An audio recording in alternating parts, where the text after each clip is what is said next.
Il m'a dit qu'il a été le pasteur de Béziers pendant quelque temps. Béziers, c'est très difficile, très grand, beaucoup de travail. J'ai un candidat, j'ai un étudiant qui est aux écoles bibliques, l'étudiant à Jonathan, Antonio. Il y a les anciens, il y a Joaquin, il y a l'autre Antonio, on est à peu près 4 ou 5 serviteurs et on ne s'en sort pas du travail qu'il y a. Il y a des réunions tous les soirs, en différents endroits. Vraiment, Dieu est en train d'œuvrer. Dieu est en train de bénir. C'est lui qui le fait. Hein. Amen. L'homme est en peu de choses là-dedans. C'est lui qui fait tout. Amen. Et comme je disais aux frères, c'est difficile. Et là, ce soir, il y avait une réunion de prière dans une maison. J'ai pu me détacher. Et j'ai dit, je vais y aller. Comme ça, je verrai les frères et les sœurs. Amen. Amen. C'était vraiment une joie d'être ici parmi vous. Et je remercie mon frère Jonathan, bien sûr, de me permettre ce soir d'annoncer la parole de Dieu. Vous savez, c'est pas facile d'annoncer la parole de Dieu. C'est quelque chose de très grand. Je suis là comme si ça serait peut-être la première fois que je prêche.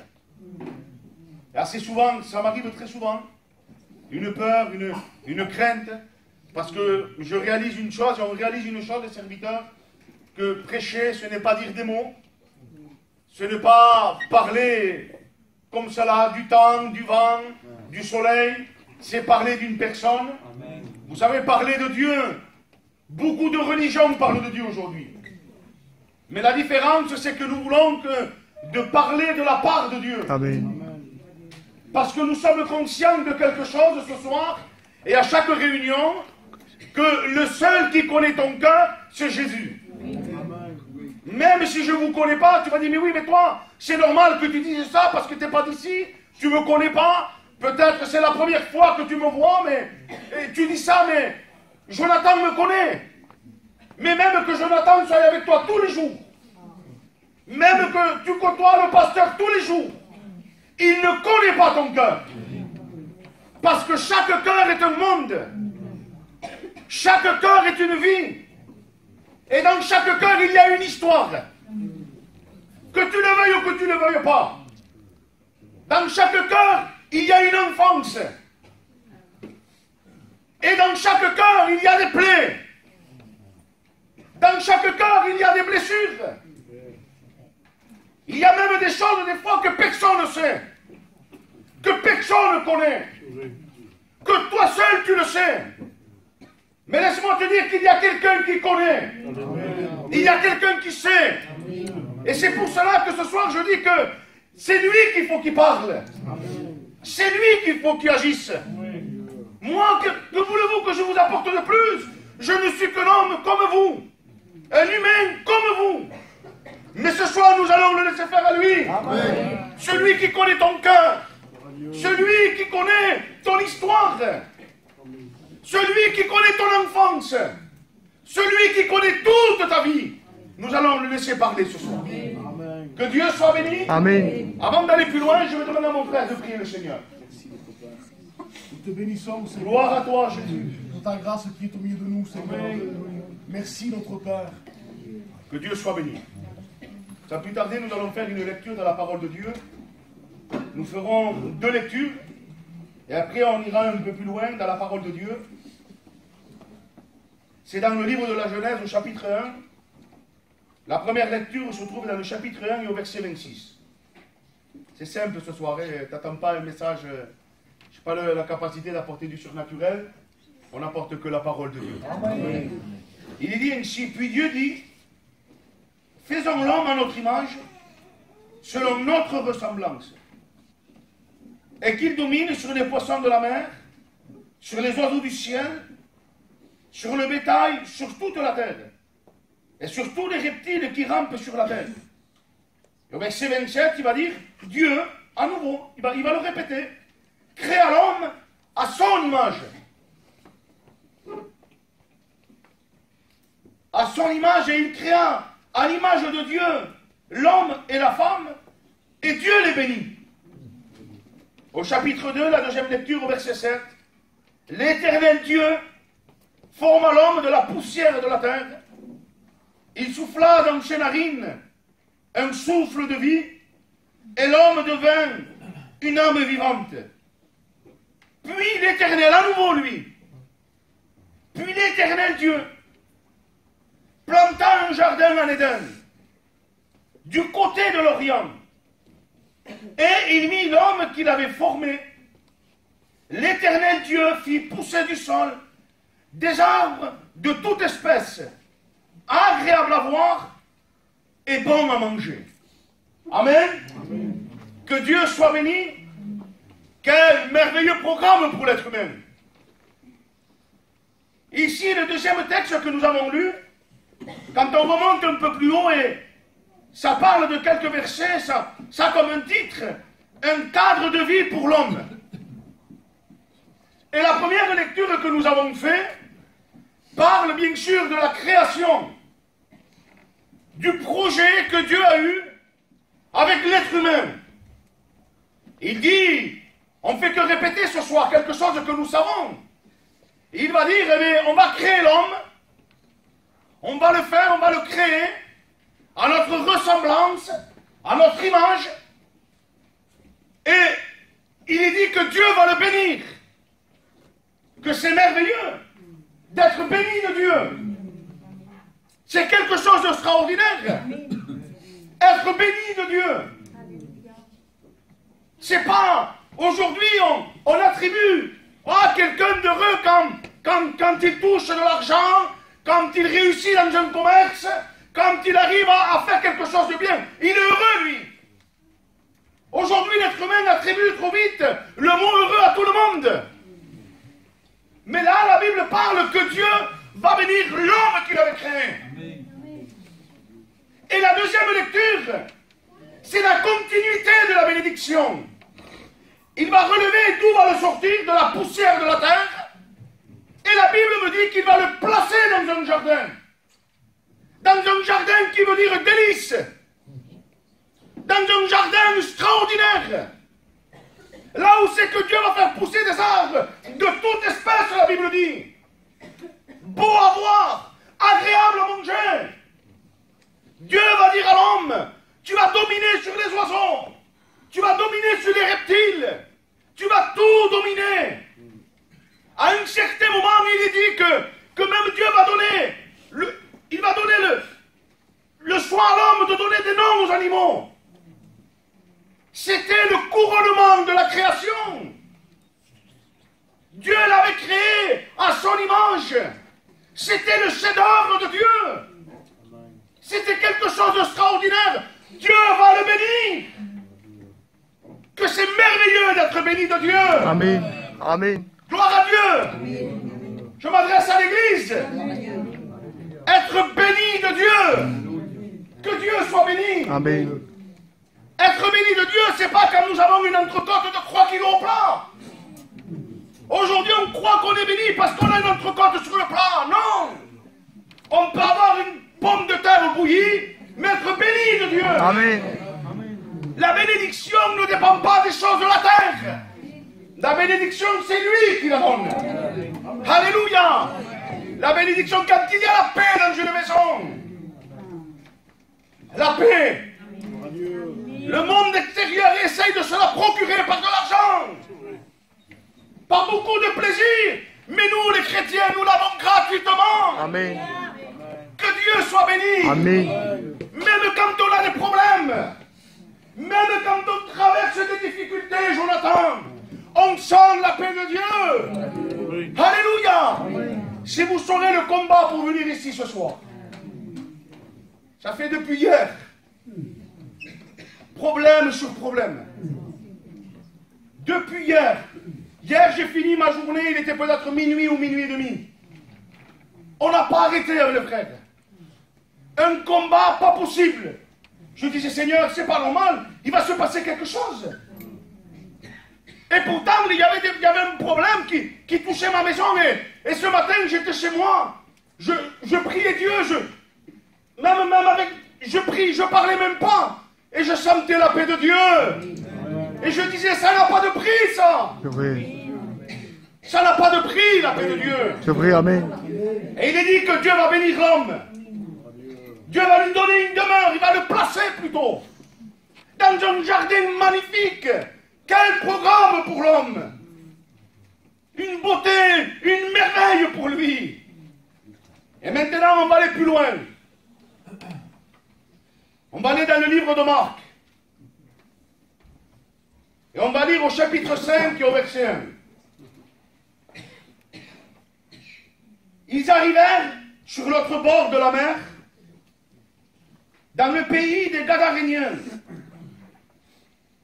Aussitôt que Jésus fut hors de la barque, il vint au-devant de lui un homme. Toujours il est question d'un homme ici, hein? On reste sur la lignée de l'être humain. On ne change pas, hein? On ne parle pas des animaux, on ne parle pas du temps, on parle de l'être humain. Parce que le problème aujourd'hui, c'est l'être humain qui l'a sur la terre. C'est l'être humain qui a le problème aujourd'hui. Hein? Et il est dit que, aussitôt qu'ils vont descendre de la barque, il va venir au-devant de lui un homme sortant des sépulcres. Attends. Ce soir, tu peux te dire, mais qu'est-ce que tu es en train de dire là? Tu me parles que l'homme est béni? Que Dieu l'a placé dans un jardin? Que Dieu lui a donné autorité? Que Dieu l'a placé dans un jardin magnifique? Que Dieu l'avait béni? Qu'il manquait de rien? Il avait du contact avec Dieu? Et là, tu es en train de me dire, toujours question d'un homme, mais qu'il sortait des sépulcres. Quel renversement de situation! Et regardez la lecture, hein? Sortant des sépulcres. Et bien sûr, c'est écrit, je le lis, hein? Et possédé. Cet homme avait sa demeure dans les sépulcres. Et personne ne pouvait plus le lier. Donc il n'était plus libre. La Bible dit que plus personne ne pouvait le lier. Ce n'était plus un homme libre, c'était un homme lié. C'était un homme dominé. C'était un homme qui vivait dans un endroit. Je vous demande pardon, il y a des personnes en noir. J'aime pas trop prononcer ce mot, mais je suis obligé. Il vivait dans les cimetières. Il vivait dans les sépulcres. Les gens devaient le lier. Regardez ce qu'on va dire. Même avec une chaîne. Car souvent, il avait eu les fers aux pieds. Et avait été lié de chaînes. Mais il avait rompu les chaînes et brisé les fers.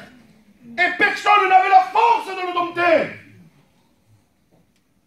La force de le dompter. Quand on parle du mot dompter, c'est un vocabulaire qu'on trouve parmi les circassiens, le mot dompter. On dompte des lions. On dompte des animaux. Mais on ne dompte pas un être humain. Et là, la Bible me dit que cet homme était dompté, était lié, était plus libre, était enchaîné. Mais qu'est-ce qui s'est passé? Qu'est-ce qui est venu se mettre au milieu? Qu'est-ce qui est venu défigurer l'image? Qu'est-ce qui est venu couper la bénédiction? Qu'est-ce qui est venu chambouler le programme? Qu'est-ce qui s'est passé, mes amis? Oh, la réponse est simple. La réponse est toute simple. Ce soir, on va parler d'une évidence. Aujourd'hui, quand on parle de ça, on dit qu'on est méchant. Non. Ce qui est venu se placer au milieu, ce qui est venu défigurer l'image, c'est le péché. C'est le péché qui est venu rendre l'homme dans cette situation. Parce qu'à la base, l'être humain n'a pas respecté les ordres de Dieu. À la base, le premier homme que nous avons parlé, que nous avons cité, n'a pas respecté les ordres de Dieu. Et que tu veuilles ou que tu veuilles pas, si tu ne respectes pas la parole de Dieu, si tu n'obéis pas à la parole de Dieu, tu ne peux pas être béni. Aujourd'hui, on va être béni et avoir une vie toute contraire de la parole de Dieu. C'est pas possible. C'est pas ce que la Bible m'enseigne. La Bible va dire qu'il était lié, qu'il était dompté, qu'il vivait dans les sépulcres. Personne ne l'abordait.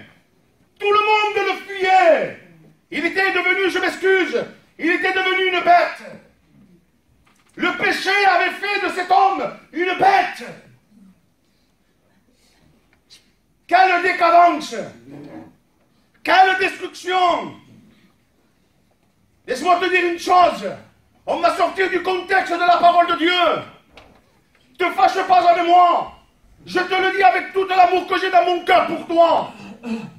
Aujourd'hui, nous sommes en train de parler d'une évidence, d'une vérité. Quand le péché règne dans un cœur, c'est la destruction. Qu'est-ce qui détruit des maisons? Le péché détruit des maisons. Le péché détruit des foyers. Et quelle est la conséquence de la destruction d'une maison? Quelle est la conséquence d'une destruction d'un foyer?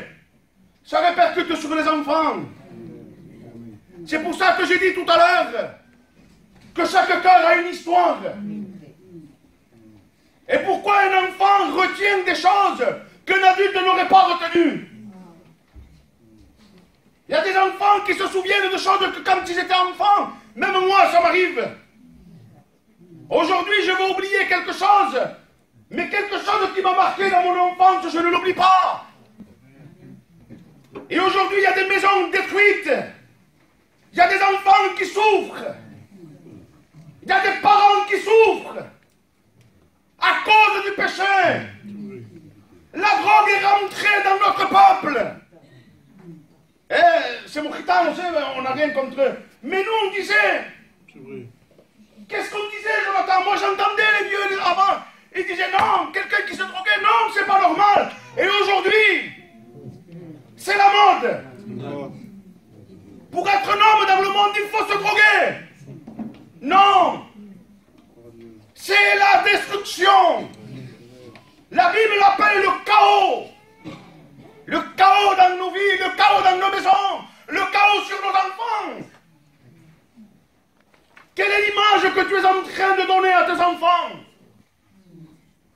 Quel est le chemin que tu es en train de montrer à tes enfants? Quel est le chemin que tu lui montres? Vous savez, les enfants recopient sur les parents. Si ou non? Moi, ma petite, eh bien, mon fils, il me voit prier, il veut prier. Si ou non? Mais j'en avais un autre, quand j'étais dans le monde, eh bien, si je parlais pas bien, il voulait parler pas bien, lui aussi. Quelle est l'image que tu donnes à ton fils? Et après, quand tu vas grandir, cet enfant, il me fait mourir. Non, c'est ta faute. Parce que tu aurais pu te l'éviter. L'évangile veut t'éviter toutes ces choses-là. L'évangile peut te les éviter. Bien sûr qu'on ne se sert pas de l'évangile comme un porte-bonheur.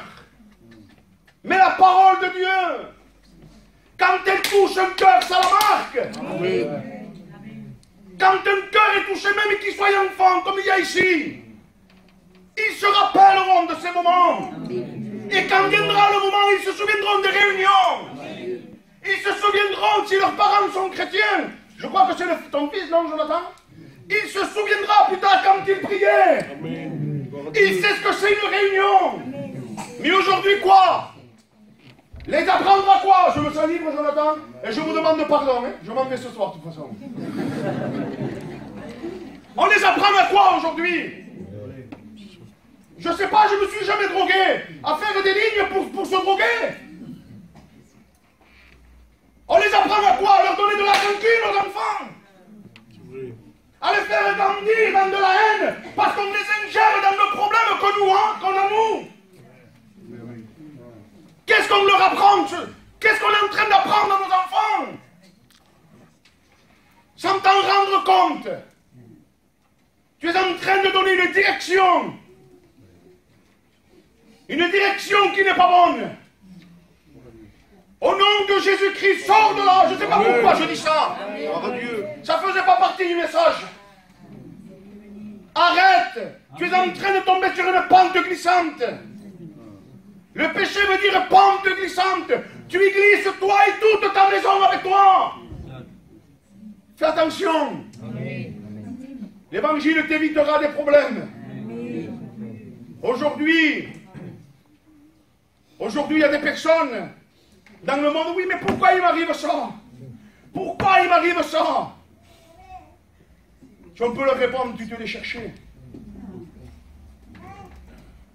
En espagnol, il y a un dicton, je suis espagnol, qui dit c'est le que no quiera polvo, que no vaya en la arena. C'est-à-dire celui qui ne veut pas de la poussière ne va pas au sable. Tu n'es plus tout seul. Tu es responsable de famille. Tu es responsable de famille. Dernièrement, je disais à un homme d'un certain âge, je disais aujourd'hui, vous ne pouvez plus être un égoïste, pensez qu'à vous. Parce que cet homme vivait de fête, cet homme pensait qu'à la fête, et il avait, d'un certain âge, il était grand-père, le monsieur. Hein? Donc, ça pouvait être mon père, parce que je suis jeune, moi. Hein? Et j'étais en train de lui dire, vous ne pouvez plus penser qu'à vous. Vous avez des enfants. Vous avez des petits-enfants. Quelqu'un qui s'est séparé. Quelqu'un qui a tout quitté du jour au lendemain parce qu'il veut mener sa vie. Je disais, vous n'avez plus le droit d'être égoïste. Aujourd'hui, vous avez une famille. Vous avez des petits-enfants et ils ont besoin de vous. Vous avez des enfants, ils ont besoin de vous, je disais. Et cet homme d'un certain âge pleurait, et commençait à pleurer, parce qu'il constatait que c'était la vérité. Aujourd'hui, reviens à Dieu. Tu t'es peut-être éloigné, tu as laissé le chemin. Reviens. Tu es en train de te rendre compte de tout ce que le monde est en train d'apporter dans ta maison. Désordre. Quand le péché vit dans une maison, c'est le désordre qui règne. Tout va mal. Il peut y avoir des sacs d'argent. Il n'y a pas de paix. La paix n'existe pas. Il n'y a pas de joie, c'est pas vrai. C'est une joie passagère, une joie éphémère. Mais le lendemain, ça revient. Ce soir, de la part de Dieu, je te le dis. Arrête. Viens à Jésus. Amen. Le péché a défiguré l'image de l'homme. Ah, cet homme, la Bible va dire qu'il était possédé d'un esprit impur. Un homme détruit. Un homme lié. Un homme enchaîné. Un homme tenu. Il n'était plus libre. Il n'était plus maître de lui. Tout le monde le fuyait. Peut-être que les gens te fuient à toi. Parce que tu es une mauvaise compagnie. Aujourd'hui, il y a des mauvaises compagnies. Et il y a des femmes qui empêchent leur mari d'aller avec telle personne. Cet homme-là était tout seul. Et regardez. Il était sans cesse, nuit et jour, dans les sépulcres et sur les montagnes, criant, se meurtrissant avec des pierres. Il se faisait du mal. Le monde est en train de te faire du mal. Le péché est en train de te détruire. Arrête avec le péché. Et regardez qu'est-ce qui va se passer au verset 6. Je fais vite, hein. Ayant vu Jésus de loin,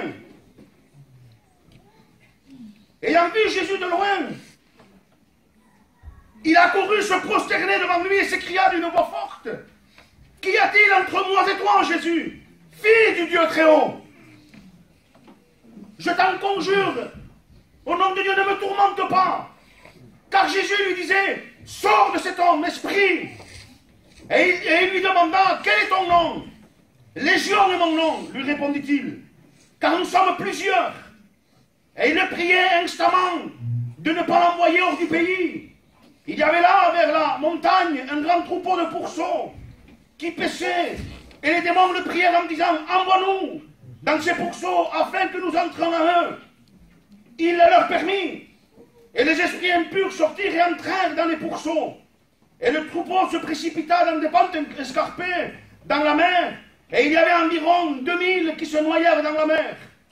Ceux qui les faisaient paître s'enfuirent et répandirent la nouvelle dans toute la ville et dans les campagnes. Les gens allèrent voir ce qui est arrivé.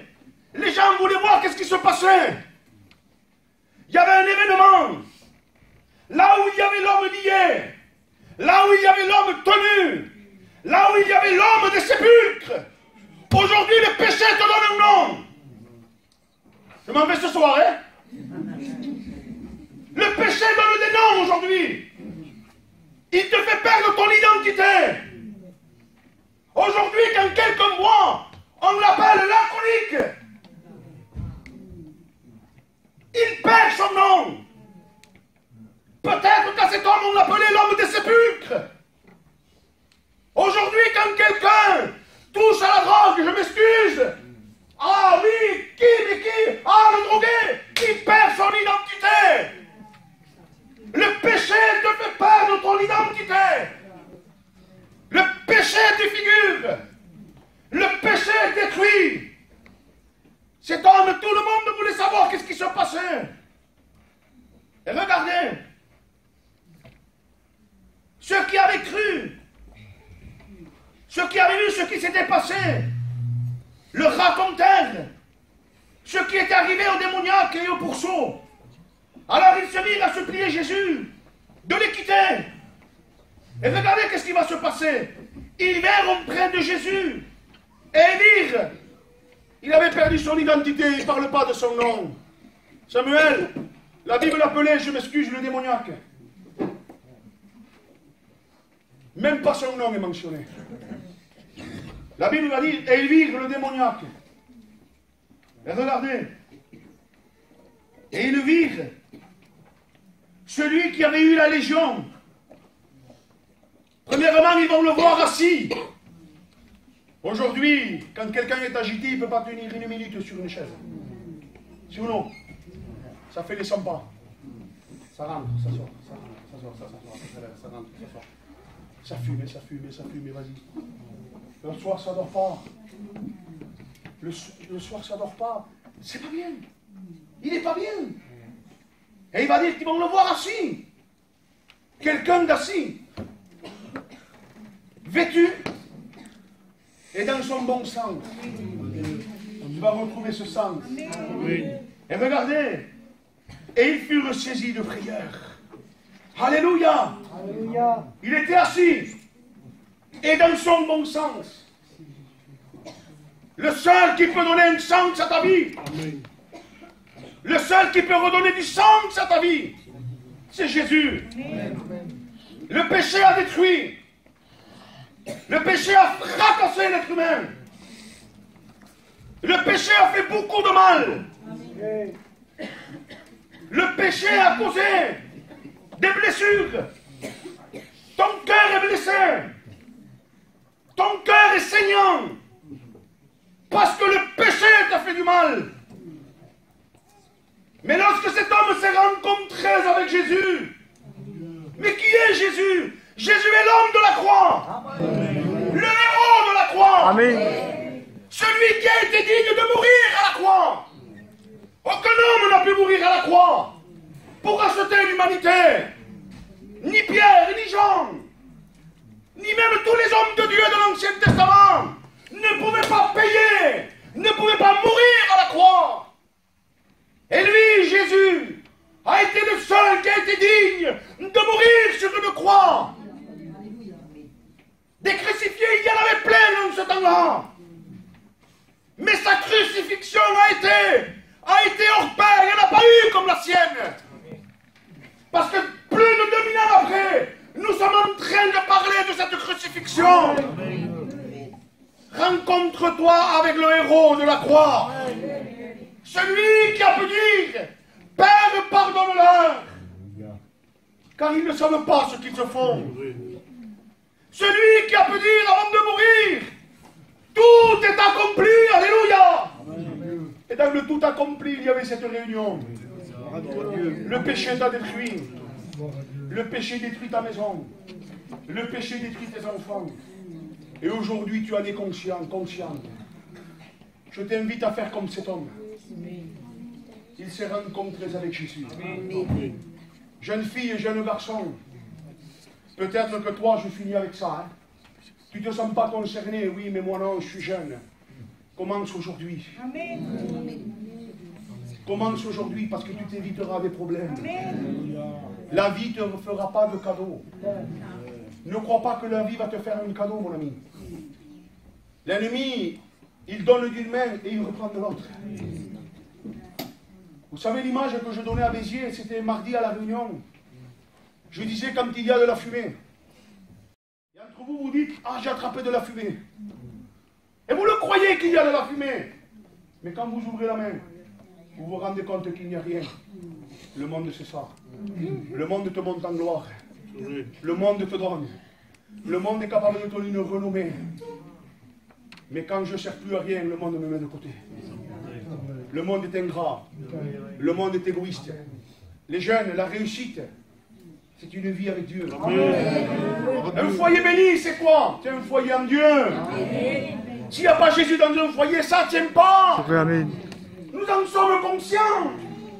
On marie les enfants entre familles. Il n'y aura pas de problème, hein? Les enfants, on se laisse, on se tue après. Ça sépare les familles. Un foyer sans Dieu, ça ne peut pas tenir. Espérons pas que ça tienne, ça ne tiendra pas. Ça ne tiendra pas. Il n'y a que si Jésus demeure dans une maison, qu'il y a la paix, qu'il y a la joie, qu'il y a le véritable bonheur. Même si tu n'as pas les portefeuilles remplis comme ça. Oui, mais moi j'ai pas d'argent, mais j'ai la paix, ça me suffit. Le frère disait que dans le monde il avait des belles voitures. Il avait un commerce qui lui rapportait, mais il n'avait pas la paix. Et après, même qu'il n'ait plus ces choses-là, aujourd'hui il a la paix de Dieu. Gloire à Dieu. Et la paix, on ne peut pas l'acheter. C'est vrai, Amen. N'essaye pas d'acheter la paix, parce que tu ne l'obtiendras jamais. Cet homme, quel renversement de situation. L'homme à la base était béni, c'était un béni de l'Éternel, c'était le chef-d'œuvre de Dieu. Et parce qu'il a désobéi, le péché a détruit. Et 40 ou 44 livres après, on constate un homme que la Bible va l'appeler le démoniaque, l'homme des sépulcres. L'homme qui ont dompté, l'homme qui ont enchaîné. Mais pourquoi? Parce que le péché n'a fait que détruire. N'a fait que détruire. Mais le Fils de Dieu est apparu. Amen. Console-toi avec ces mots ce soir. Amen. La Bible dit que le Fils de l'homme, le Fils de Dieu, est apparu pour détruire les œuvres des ténèbres. Alléluia. Donc ce soir, si tu te repens, vous savez quelle est la clé qui ouvre le royaume des cieux? La clé qui ouvre le royaume des cieux, c'est la repentance. Si ce soir, tu te repens de tout ton cœur, que tu dis, Seigneur, c'est vrai, je me suis trompé, le monde m'a eu. Seigneur, je me repens devant toi. Tu peux retrouver tout ce que tu as perdu. Amen. Tu peux retrouver ton foyer. Tu peux récupérer tes enfants. Tu peux tout retrouver. Amen. Mais si tu te repens de tout ton cœur, Dieu peut tout reconstruire. Amen. Il est le Dieu de l'impossible. Pour les hommes, c'est impossible. Mais Dieu rend possible. Amen. Ce qui est impossible. Amen. Ce soir, la clé qui ouvre le royaume des cieux, c'est la repentance. Amen. Il y a un cantique ancien en espagnol qui disait que la oración de un alma arrepentida abre las puertas para hablar con Dieu. La prière d'un cœur qui se repent ouvre les portes pour parler. Alléluia. Tu veux que ce soir Jésus rentre dans ta maison? Tu veux te repentir ce soir? On couvre nos fronts, s'il vous plaît, 2 minutes. On peut pas laisser ça comme ça.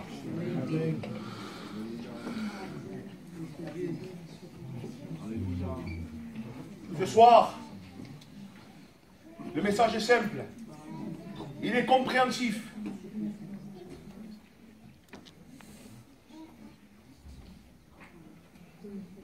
Ce soir, l'invitation de Jésus, c'est celle-ci. Il est là, lui. Jésus est là, on ne doute pas. Jésus t'appelle ce soir et il te dit, est-ce que tu veux réellement te repentir? Est-ce que tu veux sortir